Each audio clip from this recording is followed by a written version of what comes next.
My name is Dale Martin. I teach in the Religious Studies Department, and it's my pleasure to welcome you to the Terry Lectures for fall of 2008. The Terry Lectures were founded over 100 years ago to deal with issues in science and religion. Both sides of that dualism have been somewhat broadly conceived over different years. This year, though, for these lectures, it's right on target that this lecture will deal with both religion, a major religion, Buddhism, and science itself.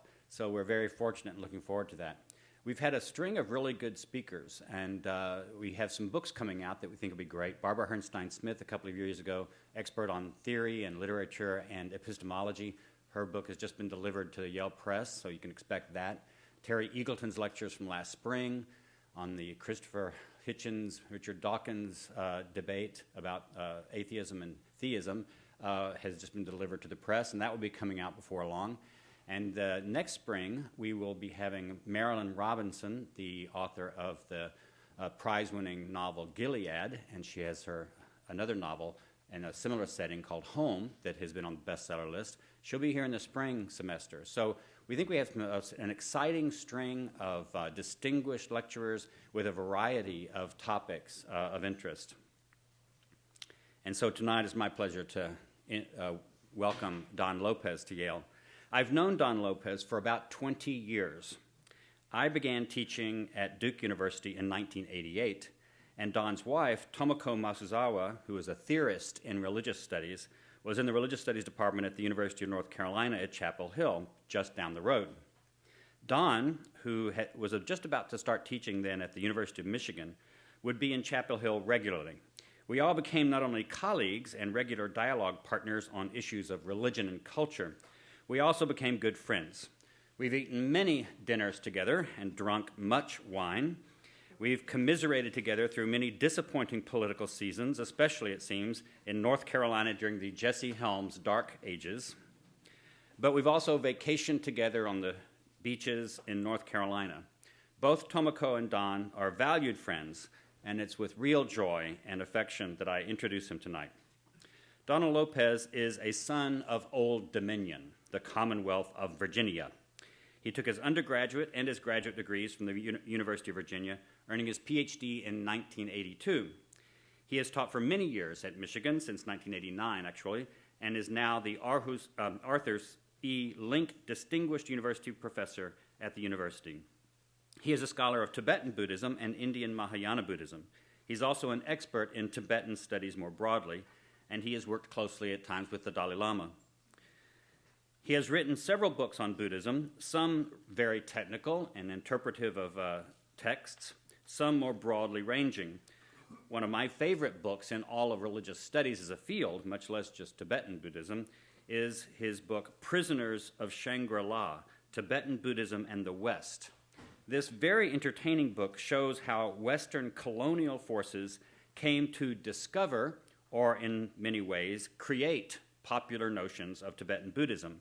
But the book also shows how Tibetan Buddhists themselves have appropriated those Western products to turn around and present Tibetan Buddhism in very popular ways back to the West. It's a fascinating study of the modern constructions of religion and religions within the colonialist and now post-colonialist projects. Lopez is recognized internationally as a distinguished scholar of Buddhism, Tibet, and theories of religious studies. He's a fellow of the American Academy of Arts and Sciences. He has a new book that's coming out very soon on the relationship between Buddhism and science in the modern world.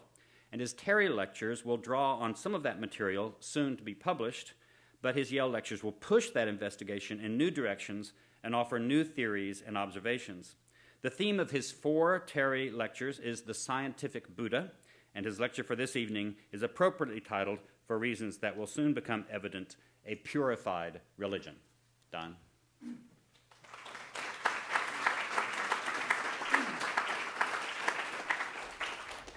Thank you, Dale, for not telling any more stories.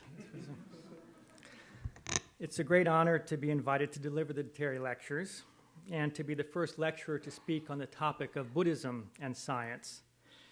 These lectures have a long and distinguished history, going back to Dwight Terry's original bequest in 1905 and the detailed instructions he provided in 1911. And the Terry Lectures are themselves part of a larger history of endowed lectures on religion. So both to honor Dwight Terry and to place those lectures in some historical context, I thought I would begin this evening with a brief look at endowed lectures, which is actually an interesting topic, followed by a selective reading of the terms of Mr. Terry's indenture, to determine whether Buddhism and science is in fact an appropriate topic for the Terry Lectures, and I shall argue that it is, and to ask whether it is a topic that is in fact long overdue. Students of the history of the study of religion tend to think of the famous lecture series as a product of liberal Protestant theology centered in the British Isles in the late Victorian period, but they are in fact much older. In 1672, during the reign of Charles II, a group of Presbyterians and Independents established what were called the Merchants' Lectures to, quote, uphold the doctrines of the Reformation against the errors of popery, Socinianism, and infidelity. Robert Boyle, the seventh son of the Earl of Cork, in his will of 1691, designated funds to provide, quote, an annual salary for some learned divine or preaching minister who shall be enjoined to perform the offices following. First, to preach 8 sermons in the year for proving the Christian religion against notorious infidels, atheists, theists, pagans, Jews, and Mohammedans, not descending lower to any controversies among the Christians themselves. In 1768, the Bishop of Gloucester founded the Warburton Lectures to, quote, prove the truth of revealed religion in general and of the Christian in particular from the completion of the prophecies in the Old and New Testaments which relate to the Christian church, especially to the apostasy of Rome. But the late 19th century was indeed something of a golden age. In a bequest in 1878, the Duff Lectures had been established by the will of Alexander Duff, a Scottish missionary to India. That same year, at the Charter House of Westminster Abbey, Friedrich Max Müller, the leading Orientalist of his age, delivered the inaugural Hibbert Lectures, endowed by the Unitarian Robert Hibbert, who sought, quote, the really capable and honest treatment of unsettled problems in theology. And in 1887, the will of Adam Lord Gifford of Scotland established the Gifford Lectures. They were to be devoted to, quote, natural religion in the widest sense of the term, specifying that the lecturer is to be subjected to no test at any time and may be of any denomination or no denomination at all. The first Gifford Lectures were given by Andrew Lang, one of the founders of what would eventually come to be called the anthropology of religion. And in the United States, finally, the Haskell Lectures were established to focus on Middle Eastern literature and its relation to the Bible and Christian teachings. These were done by Caroline Haskell in 1899 at Oberlin College. Which brings us to the Terry Lectureship on Religion in the Light of Science and Philosophy. Dwight Terry was not a Yale alumnus or even a resident of New Haven. He was from Bridgeport, and his bequest specifies that, quote, the lectures be repeated in his home city of Bridgeport, Connecticut, and elsewhere at the discretion of the managers. I'm hopeful this requirement can be handled via podcast. It's clear from reading his lengthy and eloquent bequest that he was a Christian, genuinely ecumenical in spirit, and convinced of the ultimate compatibility of religion and science and of the benefits to be derived therefrom. And so we read, the object of this foundation is not the promotion of scientific investigation and discovery, but rather the assimilation and interpretation of that which has been or shall be hereafter discovered, and its application to human welfare, especially by the building of the truths of science and philosophy into the structure of a broadened and purified religion. He continues, the founder believes that such a religion will greatly stimulate intelligent effort for the improvement of human conditions and the advancement of the race in strength and excellence of character. To this end, it is desired that lectures or a series of lectures be given by men eminent in their respective departments on ethics, the history of civilization and religion, biblical research, all sciences and branches of knowledge which have an important bearing on the subject, all the great laws of nature, especially of evolution, Also, such interpretations of literature and sociology as are in accord with the spirit of this foundation, to the end that the Christian spirit may be nurtured in the fullest light of the world's knowledge, and that mankind may be helped to attain its highest possible welfare and happiness upon this earth. Like founders of other series of this period, Mr. Terry insisted that the lecturers, quote, shall be subject to no philosophical or religious test, and no one who is an earnest seeker after truth shall be excluded because his views seem radical or destructive of existing beliefs. Indeed, he noted, quote, the liberalism of one generation is often conservatism in the next, and that many an apostle of true liberty has suffered martyrdom at the hands of the orthodox. He thus welcomed, quote, expressions of conviction from sincere thinkers of differing standpoints, even when these may run counter to the generally accepted views of the day. He asked only that the lecturers are well qualified for their work and are in harmony with the cardinal principles of this foundation, which are loyalty to the truth, lead where it will, and devotion to human welfare. If we examine Mr. Terry's bequest as a historical text, we see in it many of the marks of liberal American Protestantism at the turn of the century. An ecumenical spirit, a conviction that religion, or at least Christianity, is fully compatible with science, and that religion and science can work together, not so much to save souls for the next life, but to benefit the mind and body in this one, improving the condition of humanity. In many ways, it is a sentiment typical of a particular optimism about religion, science, and the future of the human race in the years before the Great War. The perspective provided by the passage of a century might temper our own optimism, yet there is still much to admire in Mr. Terry's bequest. Reading it today, there's only one requirement that betrays wild-eyed fantasy. For he wrote, quote, it is desired by the founder that the lectures be marked by simplicity and clearness in thought and style. If it were possible for me to speak with Mr. Terry today, I would suggest to him that there already exists a religion dedicated to helping mankind to attain its highest possible welfare and happiness upon this earth. A religion that will greatly stimulate intelligent effort for the improvement of human conditions and the advancement of the race in strength and excellence of character. That this religion proclaims a truth that both has been discovered and shall be discovered hereafter, a religion that is also capable of nurturing the Christian spirit in the fullest light of the world's knowledge. I would suggest to him that the truths of science and philosophy have already been built into the structure of a broadened and purified religion. I would suggest to him that that purified religion is Buddhism. Buddhism is a religion that has been described as both a philosophy and as a science. It is a religion whose founder claimed neither to be a god or a prophet of God, but a man, called the Buddha. This man, through his own efforts and his own investigations, discovered the most profound principles of the universe, and then compassionately taught them to others. In his first sermon, he taught what are known as the Four Noble Truths. First, that life is qualified by suffering. Second, that suffering has a cause. Third, that there is a cessation to suffering. And fourth, that there is a path to cessation. This fourfold sequence reflects the scientific approach of the physician.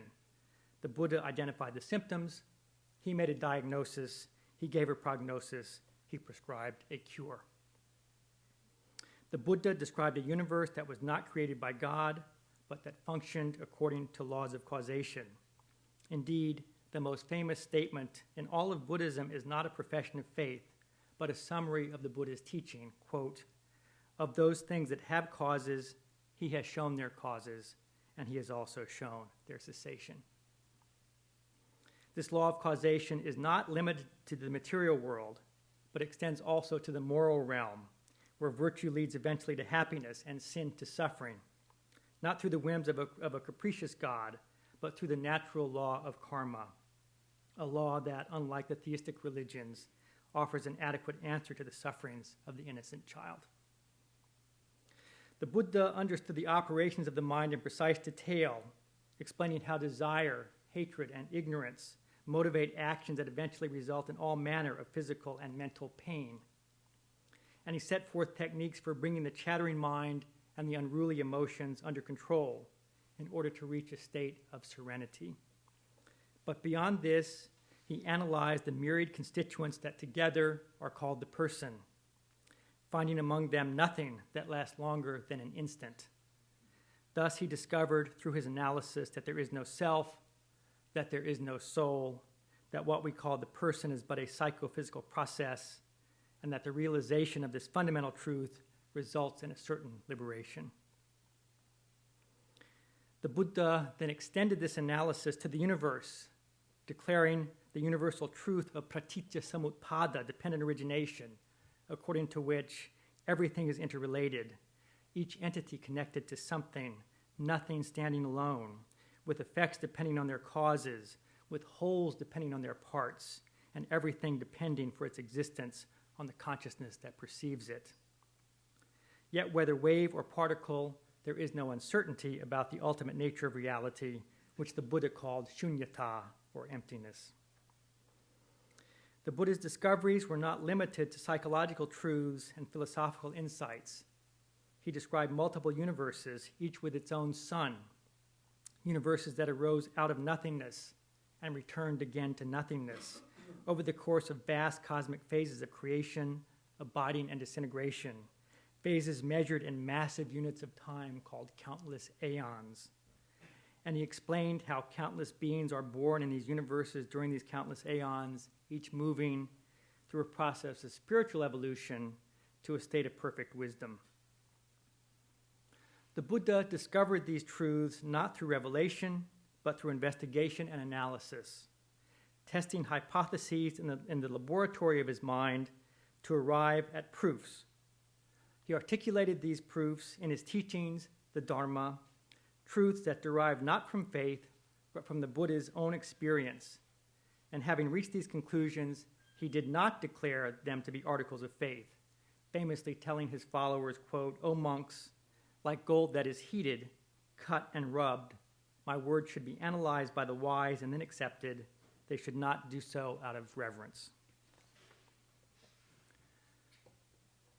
Let me sit down. There's some seats down here.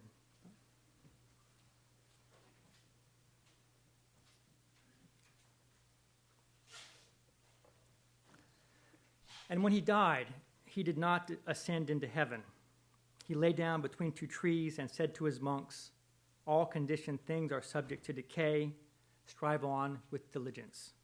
Then he passed away like a flame going out. I would tell this to Mr. Terry, and for support, I would point to these words of his contemporary, Albert Einstein, who was developing the general theory of relativity at the time that Mr. Terry made his bequest. Here are Einstein's words. "The religion of the future will be a cosmic religion. It should transcend a personal God and avoid dogmas and theology. Covering both the natural and the spiritual, it should be based on a religious sense arising from the experience of all things, natural and spiritual, as a meaningful unity. If there is any religion that would cope with modern scientific needs, it would be Buddhism." This is Einstein's prophecy, a prophecy very much in the spirit of the Terry bequest. It declares that the religion of the future will not be limited to our small planet, but will encompass the cosmos. All religions have sought to do this, but the implication here is that the religion of the future will do so accurately, its cosmology based not on fables, but on physics. With scientific insight into the nature of the cosmos, the religion of the future will dispense with the primitive notion of a personal God who created the world and bestows rewards and metes out punishments to his creatures. This religion will encompass both the spiritual and the natural in a harmonious way.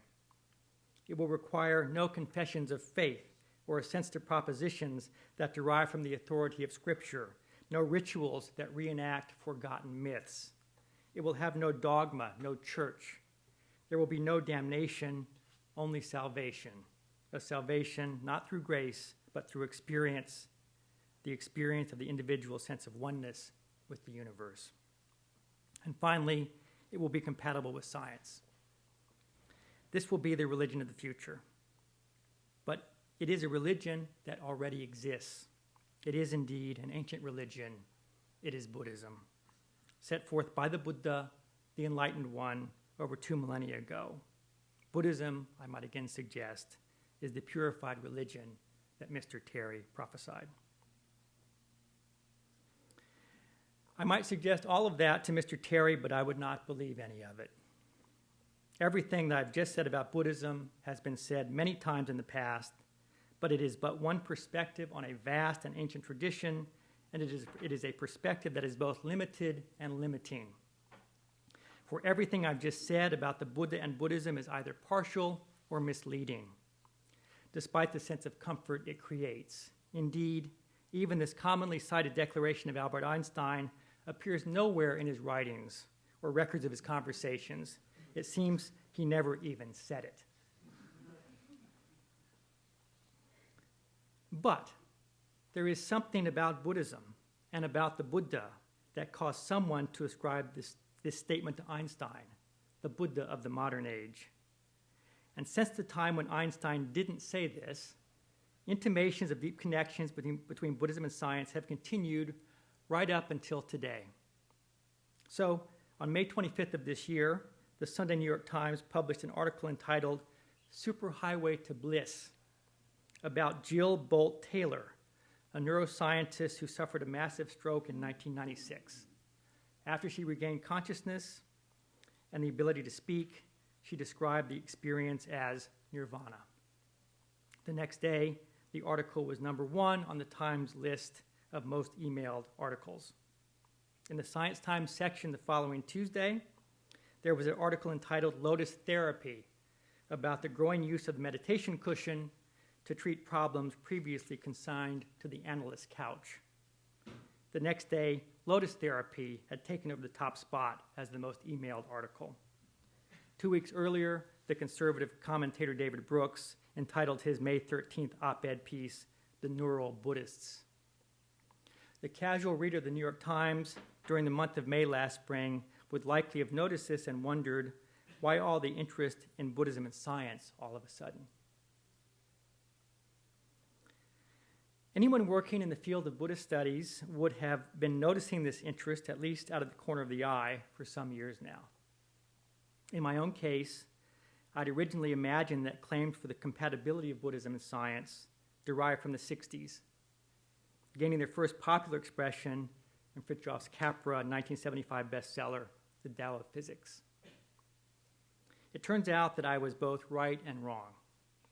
The claims did derive from the 60s, but I was off by a century. Statements about the compatibility of Buddhism and science were being made in the 1860s. Identifying the historical origins of an assertion is the first step, a necessary but not a sufficient step toward understanding that assertion. And it is significant that claims for the compatibility of Buddhism and science began in Europe during the Victorian period as Buddhism became fashionable in intellectual circles. Similar claims for the compatibility of Buddhism and science began in Asia at the same time, as Buddhist thinkers began to defend themselves against the attacks of Christian missionaries. Thus, to understand what the compatibility of Buddhism and science means today, it's necessary to understand what it meant a century and a half ago. Buddhists first encountered science, perhaps ironically, in the guise of Christianity. It was a superior knowledge, a knowledge that Christianity possessed and Buddhism did not, thus providing yet further proof of the superiority of Christianity. Science served as a tool of the missionary and as a reason for conversion. Later, science would be portrayed as the product of a more generalized European civilization, something that the civilization would take around the world. The vehicle for that journey was colonialism. The modern Buddhists of the late 19th and early 20th centuries thus had good reason to claim science for themselves, whether to counter the missionaries' charge that Buddhism was superstition and idolatry, or to counter the colonialist claim that the Asian was prone to fanciful flights of mind and meaningless rituals of body, science proved the ideal weapon for the Buddhists. It was Buddhism, in fact, that was the scientific religion, the religion best suited to modernity, not just in Asia, but throughout the world. It was an Asian, the Buddha, who knew millennia ago what the European was just beginning to discover. This latter point was only made possible through the strange international network that a century and a half ago invented the Buddha, whom we know today. Some even went so far as to declare that Buddhism was not a religion at all, but was itself a science of the mind. The implications of such a claim become clear in light of the theories of social evolution of the day, which saw an inevitable advance of humanity from the state of primitive superstition to religion and finally to science. If Buddhism, condemned as primitive superstition both by European missionaries and Asian modernists, is in fact a science, then Buddhism jumps from the bottom of the evolutionary scale to the top, completely bypassing that difficult category of religion altogether. A century and a half later, missionaries have not disappeared, but their inroads into the Buddhist societies are largely confined to specific times and places of the past. Japan in the 16th century, Sri Lanka in the early 19th century, Korea in the late 19th century. And European colonialism, at least in its classical form, has died out. Yet the discourse of Buddhism and science persists, unchanged in so many ways. The enemy is slain, the weapon continues to be wielded. The leading Buddhist voices over the history of Buddhism and science have been disparate, coming from different Buddhist cultures regarding different forms of Buddhism as the most authentic. Yet they also have something in common. Some were patriots in the struggle for Sri Lankan independence from Great Britain. Others sought to prove the relevance of Buddhism to the new Republic of China. Yet others argued for the essential role for Buddhism in the expanding empire of Meiji Japan. The inevitable links between nation and science help to explain why today the most famous proponent for the links between Buddhism and science is none other than the Dalai Lama, who has struggled for a half century for the independence of Tibet, perhaps still seeking to demonstrate that Tibetan Buddhism is not the primitive superstition that the European Orientalists saw in the 19th century and that the Chinese Communist Party saw in the 20th. Rather, Tibetan Buddhism is presented as a worthy interlocutor of science and hence an appropriate ideology of a modern state that might one day exist, a free Tibet. The implications of politics in the discourse of Buddhism and science has been ironically clear in recent days, as the Dalai Lama has suggested that his successor, the 15th Dalai Lama, might be selected through a democratic election prior to his own demise, while the avowedly atheist Chinese Communist Party counters that the traditional methods of divination must be followed to the letter. But the question of Buddhism and science is not merely a historical question. Some may certainly choose to see it that way and feel able to confidently consign it to the seemingly endless catalog of products of European colonialism. However, many of us may not be satisfied with such an answer, feeling reluctant to see the links between Buddhism and science as anachronisms, seeking instead to know whether there might be some truth to the old claims, wondering whether there are ways in which Buddhism and science might in fact be compatible. Yet to ask that question raises a troubling thought. If Buddhism was compatible with the science of the 19th century, how can it be compatible with the science of the 21st? If the Buddha long ago understood Newtonian physics, did he also understand quantum mechanics? Science has obviously made huge advances over the past century and a half in every domain, yet the claims for the Buddha's prescience have remained persistent over this period. Furthermore, for the Buddhist, the content of the Buddha's enlightenment, however it's been defined, cannot change. It is an article of faith in all of its various forms that the tradition that we call Buddhism, whether it's a religion, a philosophy, or a science, can be traced directly back to the moment of the Buddha's enlightenment 2.5 millennia ago. how can timeless truths be constantly reflected in discoveries that have changed and continue to change so drastically over time? Yet the claims for the compatibility of Buddhism and science have remained remarkably similar, both in their content and in their rhetorical form. This similarity has persisted during major shifts in what is meant by Buddhism and what is meant by science. In the early decades of this history, Buddhism generally referred to what European scholars dubbed original Buddhism, the Buddhism of the Pali Canon, preserved in the Theravada traditions of Southeast Asia and Sri Lanka. In the period after the Second World War, although Theravada continued to be regarded as Buddhism in some quarters, Zen came to the fore in the Buddhism and science dialogue. And since the 1990s, it has been Tibetan Buddhism that has displaced Zen to become the chief referent of Buddhism in the Buddhism and science discourse, largely through the influence of the 14th Dalai Lama. The referent of science is also often nebulous. At times, science has meant a method of sober and rational investigation, with the claim that the Buddha made use of such a method to arrive at the knowledge of deep truths about the inner and outer world. At other times, science refers to a specific theory, the mechanistic universe, the theory of evolution, the theory of relativity, the Big Bang, whose antecedents are to be found in the Buddha's teachings. At other times, science has referred to a specific technology, the microscope, the telescope, the spectrometer, that have been used to discover what the Buddha knew long ago without the aid of such instruments. As more precise instruments have been developed over the past century, the claims of the Buddha's knowledge have remained constant. And at still other times, science has referred to the manipulation of matter with dire consequences for humanity unless paired with the compassionate vision of the Buddha.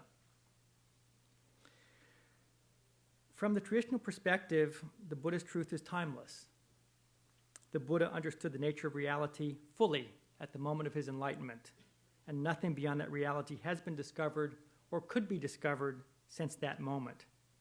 From this perspective, then, the purpose of all Buddhist doctrine and practice that has developed over the past 2.5 millennia is to make manifest the content of the Buddha's silent enlightenment.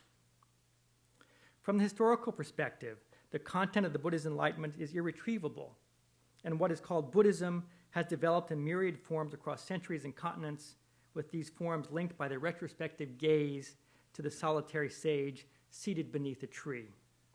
From either perspective, the traditional or the historical, in order to make this Buddhism compatible with science, it would seem that the identity of the Buddha and of what he taught must be severely delimited, eliminating so much of what has been deemed essential, whatever that might be, by the exalted monks and nuns and ordinary lay people who've gone for refuge to the Buddha over the course of more than 2,000 years. If this is the cost, there must be a benefit. And this raises a question. Why do we yearn for the teachings of an itinerant mendicant in Iron Age India, even of such profound insight, to somehow anticipate the formulae of Einstein? I hope to be able to answer or at least advance this and other questions over the course of 3 lectures. In those lectures, it will be necessary to use the word Buddhism many times. And so, before I preview those lectures for you, let me begin with a disclaimer. As a scholar of Buddhism, I realize that the history and complexity of the various Buddhist traditions of Asia and now of the West make it impossible for me to use the word Buddhism in a declarative sentence, at least without adding many footnotes. So, in order to be able to deliver these lectures, it will be necessary for me to disable the alarms that go off in my head when I speak such sentences. And this will allow me to avoid performing that annoying mudra of raising my arms in the air, extending the index and middle fingers and bending them slightly, touching the thumb to the right ring finger, rotating the wrists clockwise, and intoning the mantra, Buddhism. Tomorrow's lecture will be entitled, Building a Better Buddha. In order for the Buddha to be identified as an ancient sage, fully attuned to the findings of modern science, it was necessary that he be transformed into a figure who differed in many ways from the Buddha who had been revered by Buddhists across Asia over the course of many centuries. During the Age of Discovery, as it was once called, European scholars divided the peoples of the world into four nations: Christians, Jews, Mohammedans, and idolaters. The Buddha was first encountered by European missionaries and travelers as but one of many idols, and as an idol known by many names. It was only in the late 17th century that the conclusion began to be drawn that the various statues seen in Siam, Cathay, Japan, and Ceylon, each with a different name, all represented the same God. And it was not until the 19th century that it was known with certainty that that God had been a man, and that that man had been born in India. By that time, Buddhism was all but dead in India, and European scholars, many of whom never met a Buddhist or set foot in Asia, created a new Buddha, a Buddha made from manuscripts. This was the age of the search for the historical Jesus. European philologists set out in search for the historical Buddha, and they felt they found him. This Buddha was portrayed as a prince who had renounced his throne, who proclaimed the truth to all who would listen, regardless of their social status, who prescribed a life dedicated to morality without the need for God. Such a savior held a special appeal in the last half of the 19th century, an appeal only heightened by the fact that the Buddha was not a Jew, but an Aryan. It was this Buddha, unknown in Asia until the 19th century, who would become the Buddha that we know today, and who would become the scientific Buddha. Mr. Terry looked forward to the dawn of a new religion forged from philosophy and science, a religion that will greatly stimulate intelligent effort for the improvement of human conditions and the advancement of the race in strength and excellence of character. To this end, he asked that the lectures be delivered on all sciences and branches of knowledge which have an important bearing on the subject, all the great laws of nature, especially of evolution. In the third lecture, then, in keeping with Mr. Terry's request, I will focus on the theory of evolution and its compatibility with the fundamental law of Buddhism, the law of karma. In the first century of the Buddhism and Science discourse, the parallels between the doctrine of karma and Darwin's theory were repeatedly proclaimed, both in Asia and the West, so much so that karma came to be described by many as a natural law. Indeed, it's often been claimed that Buddhism is more scientific than the Abrahamic religions, in part because of its rejection of a creator God, which have allowed it to avoid all problems that attend creationism. Only recently have Buddhist thinkers, most notably the current Dalai Lama, begun to argue that the theory of natural selection has profound implications, in fact, negative implications that strike at the very foundation of Buddhism. So in this third lecture, I will examine the classical doctrine of karma in some detail. I will evaluate its importance to Buddhist thought. Then I will consider to what extent the Buddha is threatened by Darwin. This lecture will include the postulation of a materialist Buddhism, one that does away with the mind and matter dualism that lies at the very heart of Buddhist thought. I will then consider how much is lost in this process. Having examined the past and to some extent the present in the previous lectures, the last lecture will consider the future. It will ponder the question, if there can be fruitful conversations between Buddhism and science, how might they proceed? Even to pose such a question raises a host of issues of what is meant by Buddhism, what is meant by science, and how the flavor of their fruit might be measured. Bracketing these issues, at least for a moment, I will examine the most famous form of Buddhist practice, meditation. This is the element of the Buddhism and Science discourse that is most in the news these days. And indeed, it seems different from what has come before. Rather than pointing to affinities between particular Buddhist doctrines and particular scientific theories, research on meditation has sought to calculate the physiological and neurological effects of Buddhist meditation. Such research would seem to introduce a welcome empirical element into the Buddhism and Science discourse. Experiments are currently being designed, and data is currently being gathered, and that data is being broadly interpreted, with some scientists seeing more in it than others. My purpose here will not be to assess these findings, but to ask what these findings ultimately have to do with the meaning of meditation as it has been traditionally understood and practiced by Buddhists. That is, if forms of Buddhist meditation are shown to reduce what we today call stress, what, if anything, does that mean? Is there a danger in turning Buddhism into a form of self-help? Or has it always been, in its own way, a self-help movement? Regardless of these cautions, the importance of meditation in Buddhism cannot be denied. But rather than seeking some form of clinical confirmation of Buddhist practice, whatever form that might take, it would also be important to use neurobiology to understand what happens in the meditative state. With this data in hand, we could then turn to another essential form of Buddhist practice, the practice of translation. Here, however, it would not be the translation of Sanskrit into Chinese, but the translation of the clinical description of Buddhist meditation into the traditional descriptions found in the meditation manuals composed over the centuries. As a very tentative foray into this field, in the final lecture, I will use the findings of split-brain research to consider one of the most fundamental problems in Buddhist thought, the problem of the relation between doctrine and experience. That is, does doctrine generate meditative experience, or does meditative experience produce doctrine?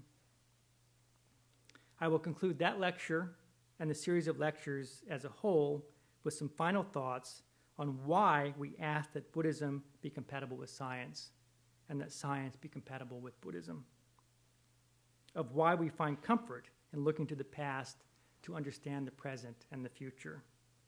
I will ask what it would mean if we were to conclude that Buddhism is, in fundamental ways, incompatible with science. And I will ask whether that would really be so bad. Thank you.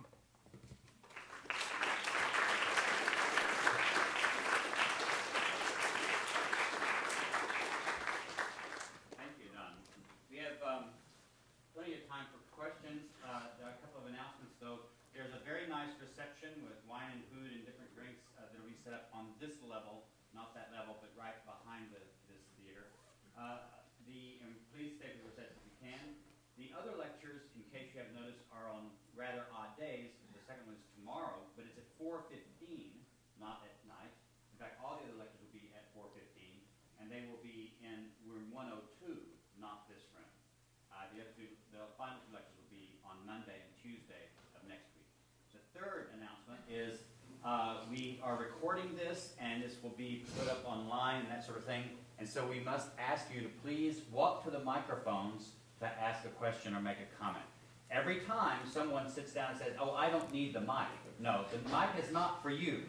The mic is for us. So please walk to the mic if you have a question or a comment. And your science and Buddhism. That's right. So the floor is open. I was just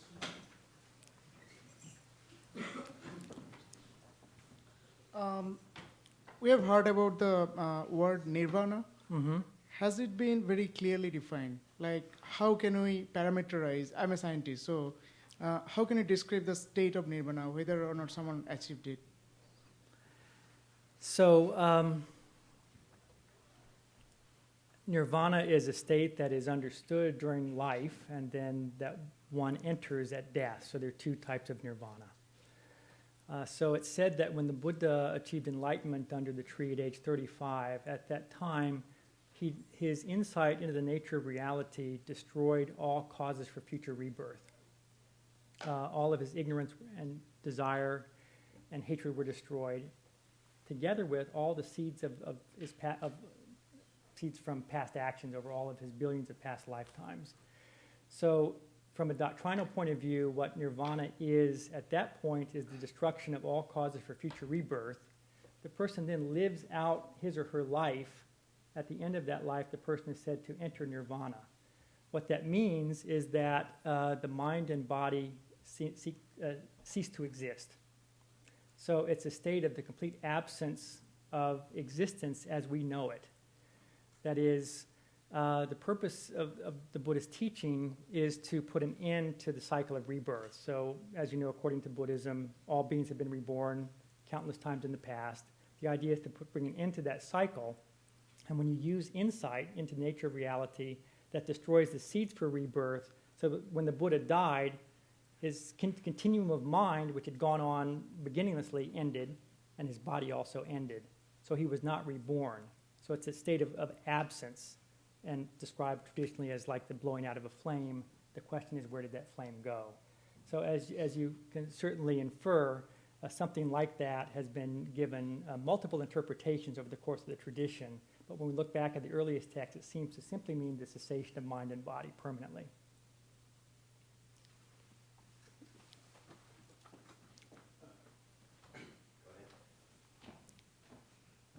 Hi, so my question sort of has two parts. In order to describe something as scientific, falsifiability has been used as a criterion. Right. Do you believe that Buddhism is falsifiable? And sort of secondly, is that relevant whether or not Buddhism is falsifiable? Right. So the Dalai Lama has wanted to introduce the principle of falsifiability into the study of Buddhism. And so he's been willing to dispense with certain elements of traditional Buddhist doctrine, for example, a flat world. So the Buddhist cosmography is of a flat world with a central mountain, and he has said that that mountain has not been perceived by photographs from the moon, and therefore it does not exist, and we can dispense with that. It has been falsified. However, and what he said was that we do not revere the Buddha for his ability, for his skills as a measurer, that is, of distances. We revere the Buddha for his ability to put an end to suffering. So there are two major doctrines in Buddhism which the Dalai Lama feels have not yet been proved by science. These are karma and rebirth. And so he makes a very clear distinction between finding something not to exist, which is the case with the flat world, and simply not having found something yet. And it's his claim that science will eventually find that rebirth and karma do exist, that they will be verified, not falsified. If they're falsified, Buddhism has huge problems. Yeah. Yes, sir. I think of sometimes of Buddhism as a kind of a reaction, a reformation of Hinduism to some extent, sort of a hacking away of all the murkiness that had accumulated over the ages, which some people could say about Christianity itself in relation to Judaism. And in that regard, reaction in science can be a distorting factor, right? It can overemphasize certain factors and to try to counteract the previous trend. And so I'm wondering whether you could perhaps see some of that in Buddhism. For example, in regard to the very radical insistence on the idea of the unreality of the personality, the unreality of the soul, and so on, which I think you could maybe analogize to the idea that, matter is made of energy. Therefore, there's really no such thing as matter. It's really all energy. That's sort of a, it's kind of true, but it's really sort of a distortion. So I'm wondering if in that case, that sort of insistence on Buddhism might be coming out of that kind of a reaction to Hinduism rather than something that would be more inclusive and less reactive. Well, I'm not sure that Buddhism is really a hacking away of Hinduism. There are many, many things in common, and probably more than we tend to identify. But I guess I don't quite see the connection to science. Can you just say a bit more about that? Well, I could cite examples where science has taken this turn or that turn, a paradigm shift, Right. and each one sort of causes its own distortion. And likewise, whether in trying to correct for the fallacies of the soul and the person and so on, that Buddhism may have overcorrected and sort of distorted a picture that could be actually more detailed in the way that our idea that energy composes matter does not falsify the idea of matter. Mm-hmm. Well, this is a question that comes up a lot in Buddhist philosophy, especially in the Madhyamaka school, and this whole idea of ultimate truths and conventional truths and the ability to posit a functional universe within this deep idea of emptiness. So it's a major theme throughout the history of Buddhist philosophy, and whether Buddhism goes too far or not is sort of depends on how you feel about Hinduism, right? So, yes. First of all, I was a Zen Buddhist, very ardent, and I'm still a Buddhist, but don't formally practice in the Dharma room anymore. But I have had a very spiritual life, and so the interface of religion to science and the material world in general is a pretty common question, you might say, a series of questions, an area of question. For me, I have no problem at all in knowing that this plane is, as Shakespeare said, merely a dream. It is a series of concepts, and to leave God out, I mean, the creator, the original thought, is a little strange for me. I think that's just sort of like trying to say that, okay, maybe he's not an old man in the sky, but we definitely had to have a beginning somewhere. And that was a one point. And in Zen, you slap your hand on the floor. Buddha sat under the tree he realized his teachers, the Brahmin teachers, none of them had met Brahma. So his idea was to sit under that tree until he either met him or died, and he clearly did meet him, and wanted to share that brilliant idea, which every spiritualist, anyone who's ever crossed that line, wants nothing more than to share it with other people, and you either get committed or are allowed to speak. My feeling in this context is that science is the benefactor of religion. That Buddhism, as do the Native Americans, as do any really enlightened person, the spirit knows the truth. The spirit contains the truth. The spirit will tell you the truth. And the scientists want so much to control life, they often miss it. They can't just sit down with the microbe and say, please tell me what you are, tell me what you do. We create this world. This is our world. We are the conceivers. God gave us power like himself. We created this world. I'm making more of a comment rather than a question, but you can, whatever you want, take whatever you want out of what I'm saying. I'm very displeased with science. I find it ruled so much by money and ambition and fear, mainly of failure, fear of what life actually is.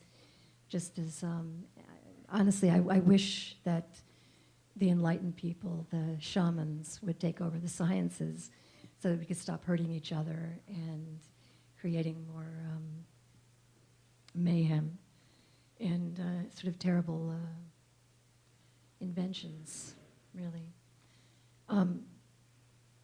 Okay. I'm sorry. I guess I don't really have a question for you. Okay.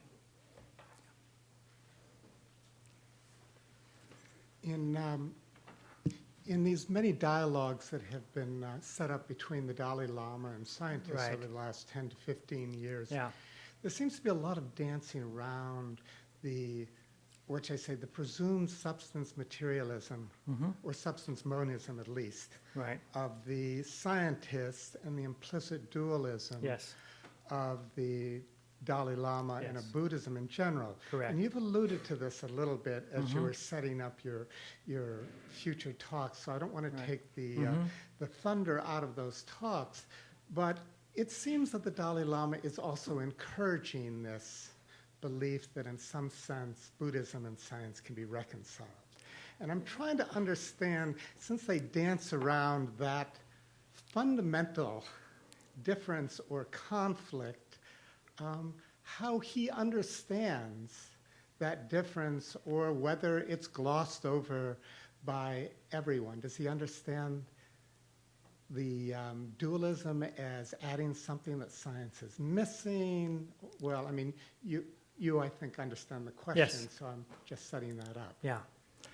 Yeah, so as I'll talk about in the third lecture, Buddhism believes that there is mind and matter. Matter can never become mind. And this is a fundamental fact, and if that is not the case, there are very serious implications for Buddhist doctrine and practice. The Dalai Lama, I believe, feels that the existence of consciousness as understood in Buddhism will eventually be identified by neurobiology. That is, he feels that this is one of these things like rebirth that simply has not been found yet, and he's very, very troubled by materialism. And speaks out against it rather strongly in his book about science, which is called The Universe in a Single Atom. So I think you're right that they tend to bracket that fundamental issue in these conversations because most scientists are materialists on that point, and the Dalai Lama is a strict dualist on that point, and that's not something that he's willing to give up anytime soon. So I'll talk a lot about that in the third lecture. Thank you. Yeah, Koichi. Hi. I first wanted to thank you for this very beautifully crafted lecture. It was very enlightening. I'm again, maybe I'm anticipating too much, but I felt that I wanted to ask you this question. As I listened to your lecture, I kept thinking, you're basically saying that this scientific Buddhism is not really Buddhism. But then part of me sort of said that maybe you're saying something more, that actually Buddhism is not one thing. It's changed in different times in different places, and that this was one of them. Mm-hmm. And that it will change again, and so there's some kind of future for the science. I just wondered whether, I mean, obviously I'm sort of anticipating what you I'm asking for what you are going to tell us in future lectures, but that just as a kind of a general orientation, mm-hmm. that which way are you moving? Mm-hmm. Well, I guess there's several points to be made. The first is that it's very clear that this association of Buddhism and science begins at a very particular historical moment. We can identify that and understand fairly clearly why that happened. What's interesting to me is that this claim has continued to be made for over the decades as science has changed so much and as our understanding of Buddhism has changed a lot, as you know, over that time. And so I think we can see how a particular small group of generally elite monks, mostly in Sri Lanka, in China, and in Japan, each responding to specific historical circumstances in their countries, made this claim in order to champion their Buddhism. And as we know, the vast majority of Buddhists in those countries and elsewhere in Asia had no interest or knowledge of this whatsoever. And the irony is that Tibetan Buddhism was completely locked out of that conversation until just a couple of decades ago when the Dalai Lama became interested. Prior to that time, Tibetan Buddhism was Lamaism, it's superstition, it's not really Buddhism, so the fact that it sort of moved to the fore is quite interesting as we look at this process. So I think part of the issue is simply to give a history of this, and there's a value in that, I think. And the question then is, how do we understand this, I think, from the point of view of Buddhism? That is, we know that Buddhism has assimilated the Hindu pantheon in the heaven of the 33. We know that the fierce deities of Tibet have become Dharmapalas, protectors of the Dharma. We know that the kami have found their place in the mandala.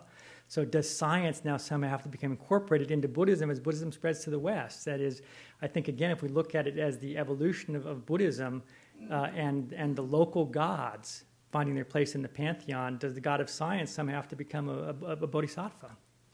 Yeah. Yeah. Yeah. But go back to Go back to one of the things you started with, and that the paradigm for the Four Noble Truths is based on medicine. Right. And in the early Buddhist texts and the later Buddhist texts, they're constantly They say calling the Buddha a doctor. The doctor, right. So don't they start making Buddhism scientific? Well, do you want to call traditional Indian medicine science? But to that's them it was. of course. Well, that was their science, sure. Yeah. So that certainly the metaphor of the doctor, the great physician, goes way, way back. That's very true. But again, part of that metaphor is that he teaches what is appropriate to each person. He doesn't prescribe the same cure for all maladies. And that fits right into this idea of, does he somehow then incorporate science in order to bring people to the Dharma who find that somehow attractive, right? And he also takes some of that from the medical texts, too. Right, yeah. Yes, sir. Yes, sir. Perhaps 30 or 40 years ago, I read a book by a man who had been an English cleric who came to this country and wrote a number of books on Buddhism. And the one thing I remember is that he said Buddhism, for him, was closer to Western psychiatry than Western religion. I wonder if you would say something about that.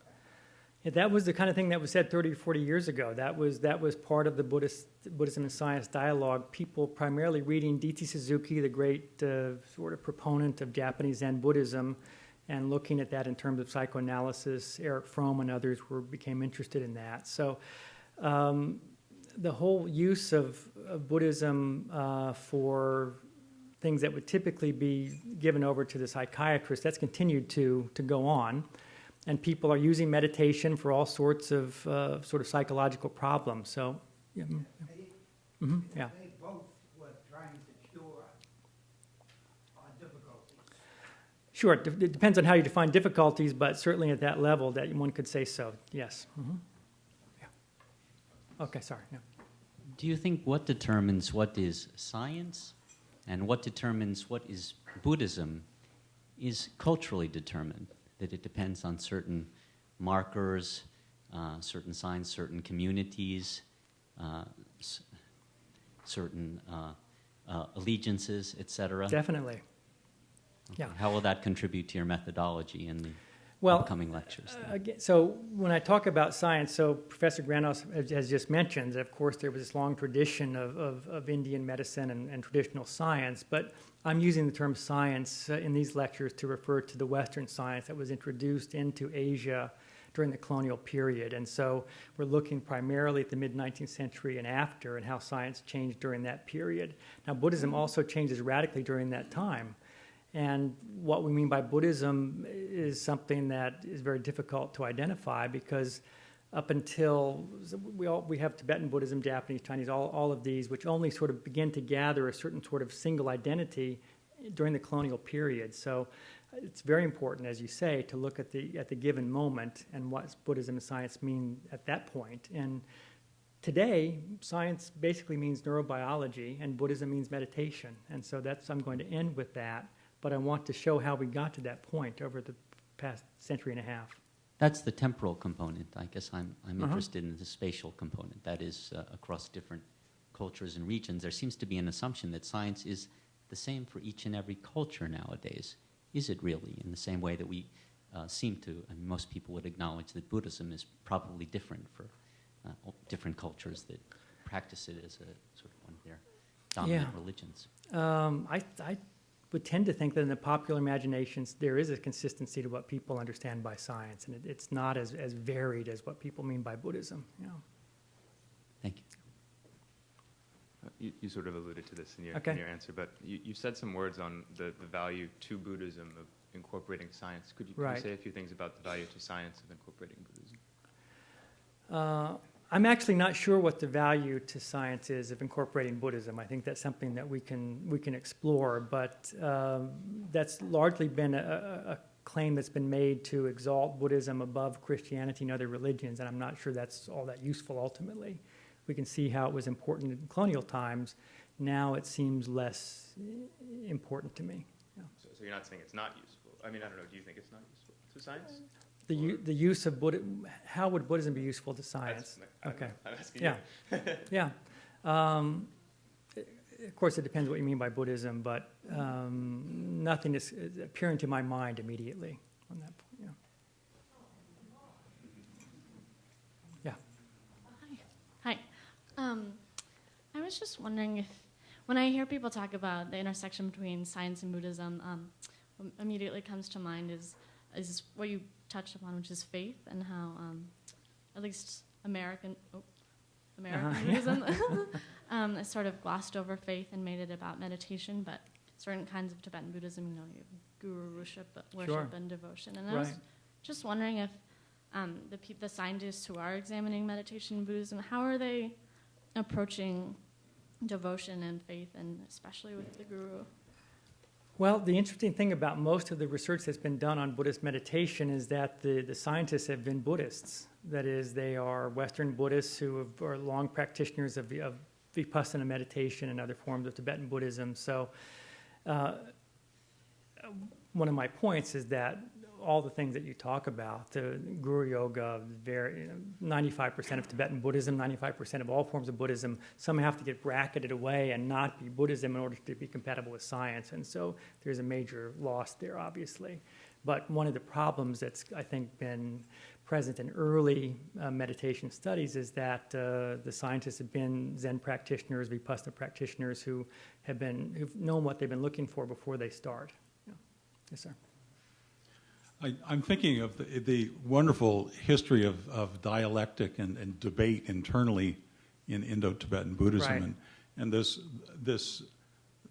willingness to develop new syntheses, taking in the middle way school and the mind-only school, and then Shantarakshita comes back and takes the earlier schools and brings them back right. in, and I'm wondering if given that the history of the importance of epistemology in Buddhism going back to like the 7th century, and this willingness, and I'm remembering your book on the Heart Sutra, this willingness to just say there are no skandhas, there are no Four Noble Truths, and to move forward from there, and whether that might give the platform for relating with science. Yeah, I mean, so the whole debate process in Tibet, as you know, is meant to sort of hone a certain kind of intellect, but certainly the debaters in the courtyard among the Gelugpas would say that no matter how good or bad a debater you are, Madhyamaka is best.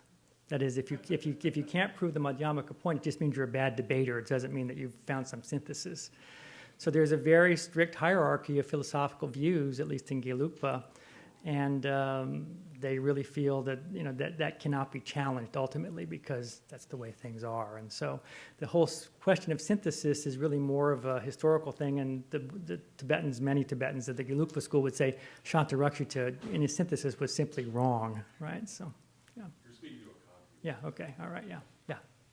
Hey, my question might kind of come from a place where I'm assuming there are places where Buddhism is untouched and kind of hoping that there are places that are still not fully globalized. Mm-hmm. How much do you think Buddhism is really going to get from making itself a part of science? Maybe you touched on it and I just kind of missed it, but how much is that religion really going to get from bringing itself into the Western scientific culture?